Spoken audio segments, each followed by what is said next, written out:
നമ്മുടെ രണ്ടാം ഘട്ട പോളിംഗ് തദ്ദേശ തെരഞ്ഞെടുപ്പിൻ്റെ ഇന്ന് നടക്കുന്നു. പക്ഷെ ആദ്യഘട്ട പോളിംഗിൽ നിന്ന് നമ്മൾ അറിയുന്നത് വോട്ട് ശതമാനം 2% കുറഞ്ഞിരിക്കുന്നു എന്നാണ്. സാധാരണഗതിയിൽ നമ്മളെല്ലാം പ്രതീക്ഷിച്ചിരുന്നത് ഇപ്പോൾ സോഷ്യൽ മീഡിയ വളരെ ശക്തമായി 5 കൊല്ലത്തിന് ശേഷം നടക്കുന്ന ഒരു തെരഞ്ഞെടുപ്പാണ്. അപ്പോൾ അതുകൊണ്ട് വിഷയങ്ങൾക്ക് കൂടുതൽ പ്രാധാന്യം കിട്ടും, വിഷയങ്ങൾ കൂടുതൽ ചർച്ച ചെയ്യപ്പെടും, വിഷയങ്ങളൊക്കെ ആളുകൾ അറിയും. അത്തരം വിഷയങ്ങളൊക്കെ നമുക്ക് പ്രാദേശികമായി വികസന കാര്യങ്ങളൊക്കെ ഉണ്ടാകുമെങ്കിലും ഇത്തവണ ശബരിമല കൊള്ള എന്ന് പറഞ്ഞിട്ട് ഈ മതവിശ്വാസവുമായി ബന്ധപ്പെട്ട ഒരു വിഷയം ഉണ്ടായിരുന്നു.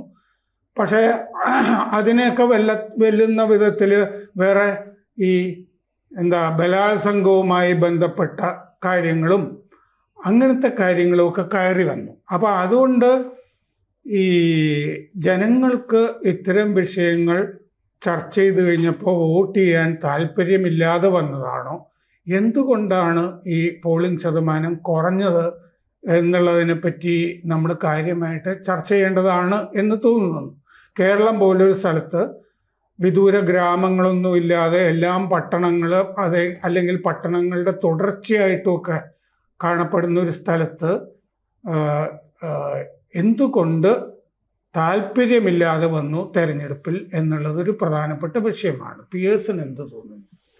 തെരഞ്ഞെടുപ്പിൽ താല്പര്യക്കുറവ് തന്നെയാണ് പോളിംഗ് ശതമാനത്തിൽ കുറവ് വരുത്തിയിരിക്കുന്നത്. എന്തുകൊണ്ട് എന്നുള്ള ചോദ്യം പ്രസക്തവുമാണ്. നേരത്തെ രാമേന്ദ്രൻ സൂചിപ്പിച്ചതുപോലെ ഒരുപാട് വിഷയങ്ങൾ ഇന്ന് സമൂഹത്തിന് മുന്നിൽ വരുമ്പോൾ ആ വിഷയങ്ങളൊക്കെ നേരിട്ട് അവരുടെ മുന്നിലേക്ക് എത്തിക്കുന്ന ഒരു ജോലി സോഷ്യൽ മീഡിയ ഏറ്റെടുത്തിട്ടുണ്ട്. സോഷ്യൽ മീഡിയയിൽ അനുകൂലിച്ചും എതിർത്തും നിഷ്പക്ഷമായും ഒക്കെ നിലപാടുകൾ പറയാനുള്ള ഒരു പ്ലാറ്റ്ഫോം ഉണ്ടെന്നുള്ളത് ശരിയാണ്. അപ്പോൾ നമ്മൾ പൊതുവെ പ്രതീക്ഷിക്കുന്നത് അത് ഈ ആളുകളെ സ്വാധീനിക്കുകയും അതിൻ്റെ അടിസ്ഥാനത്തിൽ ആളുകൾ ആവേശത്തോടെ തിരഞ്ഞെടുപ്പിൽ പങ്കാളികളാവും എന്നൊക്കെയാണ് കരുതുന്നത്. അതല്ല യാഥാർത്ഥ്യം. ഈ വിഷയങ്ങളെല്ലാം ആളുകൾ അറിയുന്നുണ്ട് എന്നുള്ളത് ശരിയാണ്. എനിക്ക് തോന്നുന്നു ഒരുപക്ഷെ ഈ വിഷയങ്ങളൊക്കെ അവർ കൂടുതൽ അറിയുമ്പോൾ വോട്ട് ചെയ്യാനായിട്ടുള്ള അവരുടെ താല്പര്യത്തെ അത് വെള്ളമൊഴിച്ച് കെടുത്തുന്നു എന്നാണ് എനിക്ക് തോന്നുന്നത്. എൻ്റെ കാരണം എന്താണെന്ന് വെച്ചാൽ ഇതിനോട് എന്തുകൊണ്ട് അല്ലെങ്കിൽ ഏത് രീതിയിലാണ് രാഷ്ട്രീയ പാർട്ടികൾ പ്രതികരിക്കുന്നത്? രാഷ്ട്രീയ പാർട്ടികൾക്ക് എന്താണ് ഇവിടെ വ്യക്തമായിട്ടുള്ളൊരു രാഷ്ട്രീയ സന്ദേശം ജനങ്ങൾക്ക് കൊടുക്കാനായിട്ടുള്ളത്? രാഷ്ട്രീയ പാർട്ടികൾ കേരളത്തിലെ ജനങ്ങളെ ഇൻസ്പയർ ചെയ്യുന്നുണ്ടോ? അവരെ പ്രചോദിപ്പിക്കുന്നുണ്ടോ? അവരെ പ്രചോദിപ്പിക്കുന്നില്ല എന്നാണ് എനിക്ക് തോന്നുന്നത്. രാഷ്ട്രീയത്തിൻ്റെ ആത്യന്തികമായ ജോലി എന്ന് പറയുന്നത് നിലനിൽക്കുന്നതായിട്ടുള്ള സാമൂഹ്യ വ്യവസ്ഥയെ മാറ്റുക എന്നുള്ളതാണ്. അത് മാറ്റണമെങ്കിൽ അതിൽ ഇടപെടണം. പറയുന്നത് ഈ പ്രചോദിപ്പിക്കുന്ന വിഷയങ്ങൾ ഈ പ്രധാനപ്പെട്ട മുന്നണികൾ കൊണ്ടുവരുന്നതിൽ പരാജയപ്പെടുകയും ഈ വൃത്തികെട്ട വിഷയങ്ങൾ കൂടി വന്ന് കയറി അവർക്കെന്ത് താല്പര്യം ഈ സ്ത്രീലമ്പടന്മാരുടെ കാര്യത്തിലോ അതേപോലെ തന്നെ ഇവന്മാരെല്ലാവരും അഴിമതിക്കാരും കൊള്ളക്കാരും ഒക്കെ അതോ ഈ പ്രധാനപ്പെട്ട മുന്നണികൾ തമ്മിൽ വ്യത്യാസമില്ല എന്ന് വോട്ടർമാർക്ക് തോന്നിയിട്ടുണ്ടാവും. ഒരു സ്പെഷ്യൽ മെസ്സേജ് കൊടുക്കുന്ന ഏതെങ്കിലും ഒരു രാഷ്ട്രീയ പാർട്ടി ഇതിനകത്തുണ്ടോ എന്നവരിങ്ങനെ ഭൂതക്കണ്ണടി വെച്ച് നോക്കിയാൽ പോലും അവർക്ക് കിട്ടാത്ത സ്ഥിതി വരെയാണ് എനിക്ക്. എല്ലാവരും ഏതാണ്ട് ഒരേ രാഷ്ട്രീയം പറയുന്നു, പക്ഷേ അവരുടെ മേൽവിലാസത്തിന് മാത്രം മാറ്റം. അങ്ങനെ ഒരു സെൻസ് പൊതുവെ ആളുകൾക്ക് ഉണ്ടായിട്ടുണ്ട് എന്നെനിക്ക് തോന്നുന്നുണ്ട്. അപ്പൊ പാർട്ടിക്കാരൊക്കെ വോട്ട് ചെയ്തിട്ടുണ്ടാവാം, അല്ലാത്ത ആളുകൾ പാർട്ടിക്കാരിൽ തന്നെ പാർട്ടിയിൽ പഴയ കാലത്തൊക്കെ എനിക്ക് തോന്നുന്നു ഇപ്പോൾ ഇടതുപക്ഷത്തൊക്കെ ഉണ്ടായിരുന്ന രാഷ്ട്രീയത്തിൽ വളരെ കാര്യമായ രീതിയിൽ ഇടപെട്ടിരുന്ന ആളുകൾക്ക് ആ രാഷ്ട്രീയത്തിൽ ഇടപെടാനായിട്ട് ഒരു ആവേശം കൊടുക്കുന്ന ഒരു സന്ദേശം ആ പാർട്ടിക്ക് കൊടുക്കുമായിരുന്നു. അങ്ങനെയാണെങ്കിൽ ഒരു ചോദ്യമുണ്ട്. ഈ പാർട്ടിക്കാരിലും വിശ്വാസികൾ ഉണ്ടാവുമല്ലോ, അമ്പലത്തിൽ പോകുന്നവരൊക്കെ. പാർട്ടിക്കാരെല്ലാവരും കൂടി പ്രസിഡന്റുമാരായിരുന്ന ശബരിമലയെ കൊള്ള നടത്തി നാശമാക്കി, എന്നാ പിന്നെ നമുക്ക് വോട്ട് ചെയ്യണ്ട എന്ന് വിചാരിക്കേണ്ട സഹാക്കളും ഉണ്ടാവും. അല്ല, പാർട്ടിക്കാർ മാത്രമാണ് വോട്ട് ചെയ്യാത്തതെന്ന് നമുക്ക് പറയാൻ പറ്റില്ല. അതായത് ഇടതുപക്ഷ പാർട്ടിക്കാർ മാത്രമാണെന്നൊന്നും പറയാൻ പറ്റില്ല. എല്ലാവരും വോട്ട് ചെയ്യാതിരിക്കുക. അതായത് പൊളിറ്റിക്സ് അവരെ എന്ത് ചെയ്യുന്നില്ല, ആവേശം കൊള്ളിക്കുന്നില്ല എന്നാണ് എനിക്ക് തോന്നിയത്. എന്ത് പറയാൻ? ഒന്നാമത്തെ കാര്യം, ഇതൊരു തദ്ദേശ തെരഞ്ഞെടുപ്പാണ്. തദ്ദേശ തെരഞ്ഞെടുപ്പിൽ നിരവധി ഘടകങ്ങൾ, നമ്മുടെ അസംബ്ലി തെരഞ്ഞെടുപ്പിലോ പാർലമെൻറ്റ് തെരഞ്ഞെടുപ്പിലോ വരാത്ത നിരവധി ഘടകങ്ങൾ തദ്ദേശ തെരഞ്ഞെടുപ്പിൽ വരും. എൻ്റെ വീടിന് മുമ്പിലുള്ള റോഡ് മുതൽ സ്ട്രീറ്റ് ലൈറ്റ് മുതൽ തോട് മുതൽ എൻ്റെ വീട്ട് നമ്പർ മുതൽ എല്ലാ വിഷയങ്ങളും വരേണ്ടതാണ്. ഇപ്പോൾ നമ്മൾ വികസനം എന്ന് പറഞ്ഞാലും നിലനിൽപ്പ് എന്ന് പറഞ്ഞാലും ഒക്കെ വരേണ്ട ഒരു വിഷയമാണ്. അതുകൊണ്ട് കൂടുതൽ ജനങ്ങൾ ഇതിൽ ഇൻവോൾവ് ചെയ്യേണ്ടതാണ്. രണ്ടാമത്തെ കാര്യം, നിൽക്കുന്ന സ്ഥാനാർത്ഥികളൊക്കെ നമുക്ക് നേരിട്ട് പരിചയമുള്ളവരാണ്. മിക്കവാറും എല്ലാവരും അപ്പുറത്തെ വീട്ടുകാർ ഇപ്പുറത്തെ വീട്ടുകാർ നമ്മുടെ കുടുംബക്കാര് ബന്ധുക്കാര് ജാതിക്കാര് പള്ളിക്കാര് ഒക്കെ ഉണ്ടാവുമല്ലോ. അപ്പം വളരെ അടുപ്പമുള്ള ആളുകളാവുമ്പോൾ തീർച്ചയായിട്ടും എന്തായാലും ഈ ചെക്കനല്ലേ നിൽക്കണേ അല്ലെങ്കിൽ ഇവളല്ലേ നിൽക്കണേ എന്ന് വോട്ട് ചെയ്തേക്കാം എന്ന് വിചാരിച്ച് പോയി വോട്ട് ചെയ്യുന്ന ആളുകളുണ്ട്. ഒരു പക്ഷേ അവരൊന്നും ഈ പറഞ്ഞ പോലെ രാഷ്ട്രീയ വിഷയത്തിൽ അത്രയൊന്നും താല്പര്യമില്ലെങ്കിലും ഒരു കുടുംബത്തിൽ ഒരു ചെക്കൻ നിൽക്കണമെന്ന് അവൻ ചെയ്തേക്കാം. അപ്പം അതിൽ പാർട്ടി ഒന്നും നോക്കാം. അങ്ങനെയാണ് സാധാരണ. പക്ഷേ ഈ തെരഞ്ഞെടുപ്പിൽ ഏറ്റവും പ്രധാനപ്പെട്ട രാമേന്ദ്രൻ പറഞ്ഞ ശബരിമലയാവട്ടെ അല്ലെങ്കിൽ രാഹുൽ മാങ്കൂട്ടത്തിലാവട്ടെ ബലാത്സംഗാവട്ടെ ഗർഭഛിദ്രാവട്ടെ എന്തോ ആവട്ടെ, ഈ വിഷയത്തിന് കൂടുതൽ പ്രാധാന്യം വരികയും മറ്റ് വിഷയങ്ങൾ കുറഞ്ഞു പോവുകയും ചെയ്തു എന്ന അഭിപ്രായമുള്ള ഒരാളാണ് ഞാൻ. പ്രത്യേകിച്ച് മാധ്യമങ്ങൾ തെരഞ്ഞെടുപ്പിൻ്റെ കുറേ ദിവസങ്ങൾ മുഴുവൻ രാഹുൽ മാങ്കൂട്ടത്തിൽ ഗർഭമുണ്ടോ അല്ലെങ്കിൽ മറ്റതുണ്ടോ മറിച്ചതുണ്ടോ എന്നുള്ള വിഷയത്തിലേക്ക് കൂടുതൽ പോയി. കുറെ കഴിഞ്ഞാൽ ആളുകൾക്ക് ഇത് മടുക്കും ഇത് കാണാൻ. സോഷ്യൽ മീഡിയ കുറച്ചുകൂടിയൊക്കെ കുറേ കാര്യങ്ങൾ ലോക്കലായിട്ടുള്ള ചെയ്തിട്ടുണ്ടില്ല ഞാൻ പറയുന്നില്ല. പക്ഷേ മെയിൻ സ്ട്രീം മീഡിയ തുറക്കാൻ പറ്റാത്ത തരത്തിൽ പലപ്പോഴും അത് വന്നിട്ടുണ്ട്. ഒരു കാര്യം. രണ്ടാമത്തെ വിഷയം, ഇന്ന് മുഖ്യമന്ത്രി, ഞാനത് പറയാതെ പോയിക്കൂടാ, മുഖ്യമന്ത്രി വോട്ട് ചെയ്ത് വന്നിട്ട് ആദ്യം പറഞ്ഞ വിഷയം എന്താ? ഈ തെരഞ്ഞെടുപ്പിനെ ബാധിക്കുന്ന ഏറ്റവും വലിയ വിഷയം കോൺഗ്രസിലെ സ്ത്രീലമ്പടന്മാർ എന്നാണ് പറഞ്ഞ്. ഇനിയും വരാനുണ്ട്, പലതും കേൾക്കാനുണ്ട്, ഒരുപാട് കാര്യങ്ങൾ വരാനുണ്ട്. അപ്പം ഈ തെരഞ്ഞെടുപ്പിലെ ഏറ്റവും പ്രധാനപ്പെട്ട വിഷയം ഈ സ്ത്രീലമ്പടത്വമാണോ? അങ്ങനെയാണോ മുഖ്യമന്ത്രി കാണുന്നത്? അവിടെ ഒരു ചോദ്യമുണ്ട്. EMS ഒക്കെ ജീവിച്ചിരുന്ന കാലത്ത് അദ്ദേഹം ഒരു രാഷ്ട്രീയ ഡിസ്കോഴ്സ് കൊണ്ടുവരുന്ന രീതിയുണ്ട്. ഇത് തെരഞ്ഞെടുപ്പിന്റെ തലേന്ന് മുഖ്യമന്ത്രി നടത്തിയ പത്രസമ്മേളനം ഞാൻ കാണുമ്പോൾ എന്തൊരു ഗൗരവമുള്ള കാര്യം പറയാൻ പോവാന്ന് വിചാരിച്ചു. അദ്ദേഹം ജമാഅത്തെ ഇസ്ലാമി. അതാ ഞാൻ പറഞ്ഞത്. ഇപ്പൊ ജമാഅത്തെ ഇസ്ലാമി എത്ര തെരഞ്ഞെടുപ്പിൽ പറഞ്ഞു? ഇപ്പം നമ്മൾ കണ്ടതാണ് ജമാഅത്തെ ഇസ്ലാമിയുടെ തെരഞ്ഞെടുപ്പ്. ഇപ്പോൾ തൃക്കാക്കര ഉപതെരഞ്ഞെടുപ്പിൽ ജമാഅത്തെ ഇസ്ലാമി വലിയ വിഷയമായിരുന്നു. മറ്റു ഉപതെരഞ്ഞെടുപ്പുകളിലൊക്കെ വന്നിരുന്നു. ഞാൻ പറഞ്ഞ അതാണ് പ്രശ്നം. ഈ സാധാരണ ഒരു മനുഷ്യനെ സംബന്ധിച്ചിടത്തോളം അയാൾക്ക് ജമാഅത്തെ ഇസ്ലാമി ഉണ്ടോ? ഈ ജമാഅത്തെ ഇസ്ലാമി ഇവരുടെ കൂടെ കുറെ കാലം ഇടുന്നതെന്നുള്ളത് നമുക്കറിയാലോ. അത് വേറെ കാര്യം. അതിൽ ധാർമ്മികതയെക്കുറിച്ചല്ല ഞാൻ പറയുന്നത്. ഞാൻ ജമാഅത്തെ ഇസ്ലാമി ന്യായീകരിക്കുന്ന ആളുമല്ല. അവർക്ക് അവരുടെ രാഷ്ട്രീയമുണ്ട്. നമുക്ക് വേണമെങ്കിൽ കൂടാൻ, വേണ്ടെങ്കിൽ വേണ്ട. അത് ഇടതുപക്ഷത്തിൻ്റെ കൂടെയാണ് 2014 വരെ ജമാഅത്തെ ഇസ്ലാമി ഉണ്ടായിരുന്നത്. എനിക്ക് നന്നായിട്ട് അറിയാം. 2014 ശേഷം അവർ നിലപാട് മാറ്റി. അത് അവരുടെ ഇഷ്ടം. ആയിക്കോട്ടെ, അത് വേണോ ശരിയാണോ തെറ്റാണോ എന്നൊക്കെ ആലോചിച്ചോട്ടെ. പ്രശ്നം അതല്ല. ഇത് ട്രിവിയൽ ആവുകയാണ്. വിഷയങ്ങൾ ട്രിവിയൽ ആവുകയാണ്. ട്രിവിയൽ എന്ന് പറഞ്ഞാൽ രണ്ടുപേരെയും ബാധിക്കുന്ന, നേരത്തെ പറഞ്ഞില്ലേ, ഇപ്പോൾ രാഹുൽ മാങ്കൂട്ടത്തിൻ്റെ വിഷയം പറയുമ്പോൾ മറുവശത്തുള്ള ഇന്ന് തന്നെ ഒരു കേസ് വന്നിട്ടുണ്ടല്ലോ. ഇന്നൊരു കേസ് വന്നിട്ടുണ്ട്. ഒരു മുൻ MLA-ക്കെതിരെ ഒരു കേസ് വന്നിട്ടുണ്ട്. ഞാൻ പറഞ്ഞത് അത് ശരിയോ തെറ്റോ എന്നുള്ളതല്ല. അതാണോ വിഷയം? ഇവരുടെ ഒരു MLA-ക്ക് ഒരു മന്ത്രിയും കേസിൽ പ്രതിയാണ്. അപ്പോൾ ആളുകൾ അതൊക്കെ ആലോചിക്കില്ലേ, എന്തിനാ ഇയാൾ ഇതൊക്കെ പറയണേ, ഇതാണോ ഇപ്പോൾ ഇവിടെ ചർച്ച ചെയ്യേണ്ട വിഷയം എന്ന് സാധാരണക്കാർ ആലോചിച്ചു പോകും. നേരെ മറിച്ച് ലോക്കൽ വിഷയങ്ങളിലേക്ക് കൂടുതൽ വന്നു. ഞാൻ മുഖ്യമന്ത്രി ഇപ്പോൾ EMS-ന്റെ കാര്യം പറഞ്ഞപ്പോഴാണ്. EMS എപ്പോഴും രാഷ്ട്രീയം EMS തൻ്റെ ലൈനിലേക്ക് കൊണ്ടുവരാറ് ഒരാളാണ്. ഒരു തർക്കശാസ്ത്ര വിദഗ്ധനായിരുന്നു EMS അർത്ഥത്തിൽ. പൊളിറ്റിക്കലി അദ്ദേഹം പൊളിറ്റിക്കൽ ഒരു വിഷയം മുമ്പോട്ട് വെച്ചാൽ എതിർപക്ഷത്തിനും ആ വിഷയത്തിനെ പറ്റി സംസാരിക്കേണ്ടി വരും.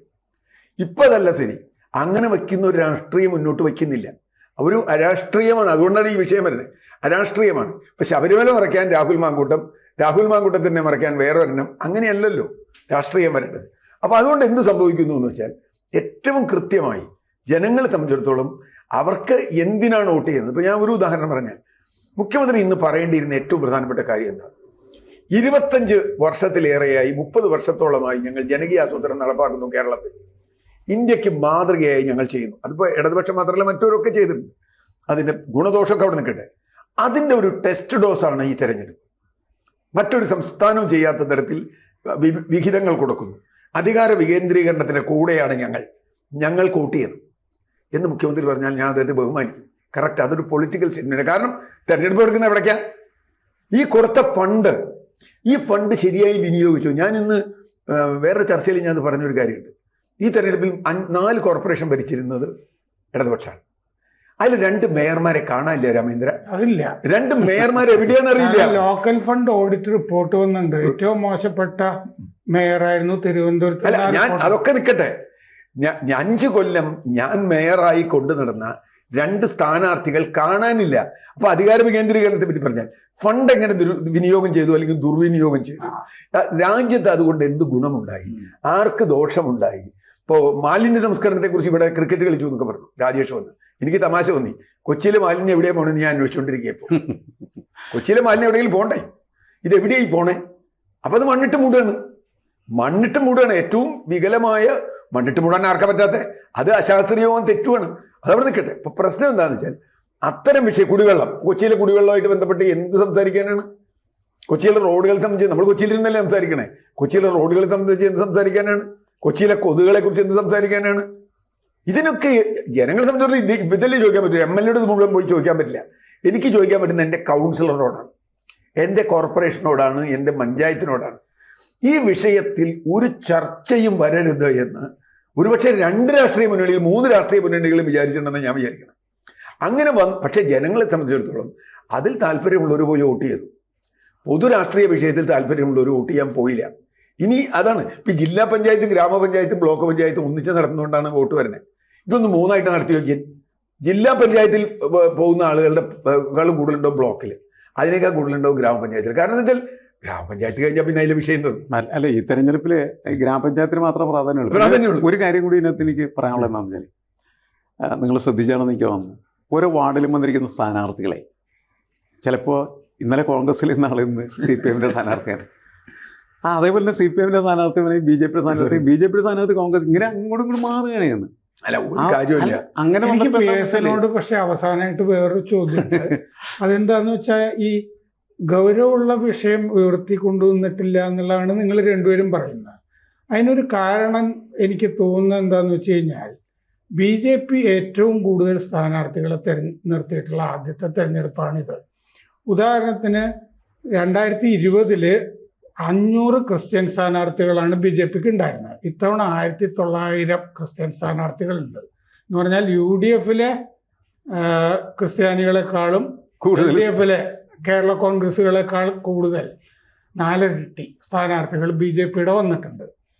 അപ്പോൾ BJPയെ 2 മുന്നണികളും പേടിച്ചിട്ടാണോ ഈ വലിയ വിഷയങ്ങൾ ഉണ്ടാകാതിരുന്നത്? കാരണം ഇത്തവണ ഈ LDF ഇങ്ങനത്തെ വിഷയമൊക്കെ പറയുന്നുണ്ടെങ്കിലും BJPയുടെ വർഗീയത, BJPയുടെ ഫാഷിസം, ഇങ്ങനെയൊന്നൊരു ചർച്ച ഞാൻ കണ്ടതേ ഇല്ല. അല്ല ഈ തെരഞ്ഞെടുപ്പിൽ ഒരു ചർച്ചയുമില്ല, ഒരു വിഷയമില്ല. നമ്മൾ പറഞ്ഞതുപോലെ ഓരോരുത്തരും അങ്ങോട്ടും ഇങ്ങോട്ടൊക്കെ മാറി നിൽക്കുക, ഇതൊക്കെ അങ്ങനെ മാറി നിൽക്കാം എന്നുള്ള മാറി നിൽക്കുന്നതുകൊണ്ട് തന്നെ അരാഷ്ട്രീയമാണെന്ന് ജനങ്ങൾക്ക് തോന്നാം. ഇന്നലെ വരെ അപ്പുറത്ത് നിന്നാള് കഴിഞ്ഞ തെരഞ്ഞെടുപ്പിൽ UDF സ്ഥാനാർത്ഥി അയാൾ ഇത്തവണ LDF ആവുന്നു, തിരിച്ചാവും. രാമേന്ദ്രൻ പറഞ്ഞ ഈ ക്രിസ്ത്യൻ സ്ഥാനാർത്ഥി ഉണ്ടല്ലോ, അത് അവരുടെ ഒരു അജണ്ട ആയിരുന്നല്ലേ? ആയിരുന്നു. അവര് കൃത്യമായിട്ടത് അല്ല, അതിൽ ഞാൻ അതിനോട് ചെറിയൊരു വിയോജിപ്പുണ്ട്. അതുകൊണ്ടൊന്നും അല്ല അവര് ചെയ്യാത്ത. അല്ല, വോട്ട് ചെയ്യുന്നത് അത്രേ ഉള്ളൂ. എന്റെ മനസ്സിലുണ്ടായിരുന്നത് എന്താണെന്നറിയാമോ? ഈ തെരഞ്ഞെടുപ്പിന്റെ തലേന്ന് അജണ്ട നിശ്ചയിക്കുമാറും മുഖ്യമന്ത്രി നടത്തേണ്ട പത്രസമ്മേളനത്തിൽ ജമാഅത്തെ ഇസ്ലാമിയെ വിമർശിക്കുകയും BJPയെ പറ്റി ഒന്നും പറയാതിരിക്കുകയും ചെയ്തു. അല്ല, അതില് രാമേന്ദ്ര വളരെ കൃത്യമാണ്. കേരള രാഷ്ട്രീയം പോകുന്ന ലൈൻ വളരെ വളരെ ക്ലിയർ ആണ്. ശബരിമല വിഷയത്തിലൊക്കെ നഷ്ടപ്പെടാവുന്ന ഹിന്ദു വോട്ട് നഷ്ടപ്പെടാതിരിക്കുക, 2024 നഷ്ടപ്പെട്ട ഹിന്ദു വോട്ട് ഏതെങ്കിലും വിധത്തിലൊന്ന് തിരിച്ചു പിടിക്കുക, പ്രത്യേകിച്ച് പിന്നോക്ക ഹിന്ദു വോട്ട് തിരിച്ചു പിടിക്കുക എന്ന ഒറ്റ അജണ്ടയാണ് മുഖ്യമന്ത്രിക്ക് ഈ തെരഞ്ഞെടുപ്പിലുള്ളത്. അതുകൊണ്ടാണ് ഈ ജമാഅത്തെ ഇസ്ലാമിയെ ഇങ്ങനെ ആവർത്തിച്ചുകൊണ്ടിരിക്കുന്നത്. 0.01% വോട്ട് പോലും ഇല്ലാത്ത ഒരു രാഷ്ട്രീയ കക്ഷിയെ വലുതാക്കി അവരെ വലിയൊരു എന്തോ ഒരു സംഗതിയാക്കി മുഖ്യമന്ത്രി കൊണ്ടുവരുന്നത്. ഞാൻ പറഞ്ഞ അതല്ലല്ലോ, അത് ഈ ക്രിസ്ത്യൻ സ്ഥാനാർത്ഥി വരുന്നതിന് അവർക്ക് ചില കാരണങ്ങൾ ഉണ്ടാവും. കാരണം ഇപ്പോൾ എന്താ പറയുക, ജാതി മതം അങ്ങനെയുള്ള പ്രശ്നങ്ങളൊക്കെ ഉണ്ടാവും. BJPക്കെതിരെ പറയാത്തത് കൃത്യമായും കേരളത്തിൽ അജണ്ടയുണ്ട്. അത് ഒരു സംശയവും വേണ്ട. 2026 അസംബ്ലി തെരഞ്ഞെടുപ്പ് ജയിക്കണമെങ്കിൽ BJPയുടെ ഇൻഡയറക്റ്റ് സപ്പോർട്ട് കിട്ടിയേ പറ്റൂ. അതിന് പല വഴികളും ഉണ്ട്. ആ വഴികളൊക്കെ ഇപ്പം അന്വേഷിച്ചുകൊണ്ടിരിക്കുകയാണ്. അതിലെ ചില ടെസ്റ്റ് ഡോസുകളൊക്കെ ഇപ്പം നടക്കുന്നുണ്ട്. ഇല്ലയെന്ന് ഞാൻ പറയുന്നില്ല, ഞാൻ അതിനങ്ങനെ കാണുന്ന ഒരാളാണ്. കാരണം ഹിന്ദു വോട്ട് തിരിച്ചു പിടിക്കാതെ CPMന് ഒരിക്കലും അധികാരത്തിൽ വരാൻ പറ്റില്ല കേരളത്തിൽ. ബാക്കി ഒരു വോട്ടും വരാൻ പോകില്ല. ഇനിയിപ്പോൾ മൈനോറിറ്റി വോട്ട് LDFന് കിട്ടുമ്പോൾ കൂട്ടത്തോടെ കിട്ടാനുള്ള ഒരു കാലമൊന്നും അല്ലാതെ പോയി. അപ്പം പിന്നെയുള്ളത് ഇനി ഹിന്ദു വോട്ടാണ്. ക്രിസ്ത്യൻ വോട്ടും LDFന് വേണ്ടി പോയി ചെയ്യണമെന്നൊരു ക്രിസ്ത്യാനിക്ക് തോന്നാൻ പറ്റുന്ന അവസ്ഥയൊന്നും ഇവിടെ ഇല്ല. കഴിഞ്ഞ തവണയൊക്കെ അതുണ്ടായിരുന്നു. ഇപ്പോൾ 2021 ഏറ്റവും കൂടുതൽ LDFനെ തുണച്ചൊരു മുദ്രാവാക്യം എന്താണെന്നറിയും? ഈ മുസ്ലിം ഉപമുഖ്യമന്ത്രി വരുന്ന തെക്കോട്ട്, എനിക്ക് നല്ല ഓർമ്മയുണ്ട്. പക്ഷേ കുഞ്ഞാലിക്കുട്ടി ഉപമുഖ്യമന്ത്രിയാവും ഇവർ ജയിച്ചാൽ എന്നുള്ളതായിരുന്നു അവരുടെ ഏറ്റവും പ്രധാനപ്പെട്ട ഒരു വാദം. അത് ക്രിസ്ത്യൻ സെക്ഷനിൽ വലിയൊരു തരത്തിൽ ഷിഫ്റ്റ് ഉണ്ടാക്കി LDFന് അവർ വോട്ട് ചെയ്തു. ആ വർത്തമാനം ഇനി പറയാൻ പറ്റില്ല, അത് തീർന്നു, അതിൻ്റെ പേടി തീർന്നു. അപ്പോൾ ഇനി പറയാൻ പറ്റുന്ന എന്താ? ഇനി ജമാഅത്തെ ഇസ്ലാമി പറയാൻ പറ്റൂ. ജമാഅത്തെ ഇസ്ലാമി പറയുകയും ഞങ്ങളാണ് ഹിന്ദു സംരക്ഷകർ, അയ്യപ്പ സംഗമം ഒക്കെ നടത്തി. ഞാനിതിൽ കാണുന്നത് യഥാർത്ഥത്തിൽ BJPക്കാണ് ഇപ്പോൾ ഭയപ്പെടേണ്ടത് ഇതിൽ. കാരണം തങ്ങളുടെ ബേസ് വോട്ട് പോലും പിണറായി വിജയൻ കൊണ്ടുപോകുന്നുള്ള ഭയം BJPക്ക് ഒരു വഴിക്കുണ്ടെന്നാണ് ഞാൻ വിചാരിക്കുന്നത്. തിരുവനന്തപുരത്തൊക്കെ ഞാൻ പലപ്പോഴും ഞാനവിടെ സഞ്ചരിച്ചപ്പോൾ എനിക്ക് തോന്നിയൊരു കാര്യം, ഈ ഹിന്ദു വോട്ടർമാരിൽ വലിയൊരു കൺഫ്യൂഷനുണ്ട്. കുറേ ആളുകളിൽ, പ്രത്യേകിച്ചും നേരത്തെ പറഞ്ഞ വിശ്വാസ വോട്ടർമാരിൽ, മറ്റേ ഇവിടെ UDF നിൽക്കണോ മറ്റേ BJPയിൽ നിൽക്കണോ പോലും ഉണ്ട്. ചിലർക്ക് LDF വോട്ട് ചെയ്യണോ പത്മകുമാറിന് വോട്ട് ചെയ്യണോ എന്നുള്ള കൺഫ്യൂഷൻ അത്രേ ഉള്ളൂ. അപ്പൊ ഞാൻ പറഞ്ഞത് രാഷ്ട്രീയമായി പാർട്ടി ഉള്ള ആളുകളൊക്കെ പോയി വോട്ട് ചെയ്തിട്ടുണ്ടോ? ഇല്ലെന്ന് പറഞ്ഞില്ലേ? ഞാൻ പറയുന്നത് നമ്മളുടെ, പക്ഷെ അല്ലാതെ ഒരാൾക്ക് ഒരു നിഷ്പക്ഷൻ അല്ലെങ്കിൽ വലിയ കുഴപ്പമില്ല. ഇപ്പോൾ 3 തെരഞ്ഞെടുപ്പിൽ 3 തരത്തിൽ വോട്ട് ചെയ്യുന്ന ആളുകൾ നമ്മുടെ നാട്ടിൽ കണ്ടിട്ടുണ്ട്. ഒരു തെരഞ്ഞെടുപ്പിൽ ഇപ്പോൾ പഞ്ചായത്തിൽ, ഗ്രാമപഞ്ചായത്തിൽ ഒരു വോട്ട്, ബ്ലോക്ക് പഞ്ചായത്തിൽ ഒരു വോട്ട്, മറ്റേ ജില്ലാ പഞ്ചായത്ത് 3 വോട്ട് ചെയ്യുന്ന ആളുകളെ ഞാൻ കണ്ടിട്ടുണ്ട് 3 പാർട്ടിക്ക്. കാരണം പല കാരണവും. ഇപ്പോൾ ലോക്കൽ നിൽക്കുന്ന ആൾ BJPക്കാരൻ, എൻ്റെ കുടുംബക്കാരനായിരിക്കും, ഞാൻ വോട്ട് ചെയ്യും. ബ്ലോക്ക് പഞ്ചായത്തിൽ ചിലപ്പോൾ കോൺഗ്രസ്സുകാർ, എനിക്ക് നല്ല അറിയുന്ന ആളായി വോട്ട് ചെയ്യും. ജില്ലാ പഞ്ചായത്തിൽ എൻ്റെ രാഷ്ട്രീയം CPM ആണ്, നായക്ക് വോട്ട് ചെയ്യും. ഇത് തിരിച്ചും ഞാൻ ഒരാളുടെ അല്ല പറഞ്ഞു, ഇത് ചെയ്യുന്നവരുണ്ട്. അത് ആ ഒരു സംഗതിയിൽ അവരെ ഇത്തവണ വല്ലാതെ ഭ്രമിപ്പിക്കാൻ രാഷ്ട്രീയമായി അവരെ കൊണ്ടുവരാൻ കഴിഞ്ഞിട്ടില്ല. അരാഷ്ട്രീയവൽക്കരിക്കുന്നതിൻ്റെ ഏജന്റുമാരായി രാഷ്ട്രീയ നേതാക്കൾ മാറിയിരിക്കുന്നു എന്നത് ജനങ്ങൾക്ക് ബോധ്യം വന്നിട്ടുണ്ട്. അപ്പോൾ അവസാനിപ്പിക്കുന്നു. പ്രേക്ഷകർക്ക് മനസ്സിലായി കാണും, വോട്ട് ചെയ്യാതിരിക്കാനും കാരണങ്ങളുണ്ട്. കൂടുതൽ വാർത്തകളും വിശേഷങ്ങളും നിങ്ങളിലേക്ക് എത്താൻ ABC മലയാളം സബ്സ്ക്രൈബ് ചെയ്യുക, ബെൽബട്ടനും അമർത്തുക.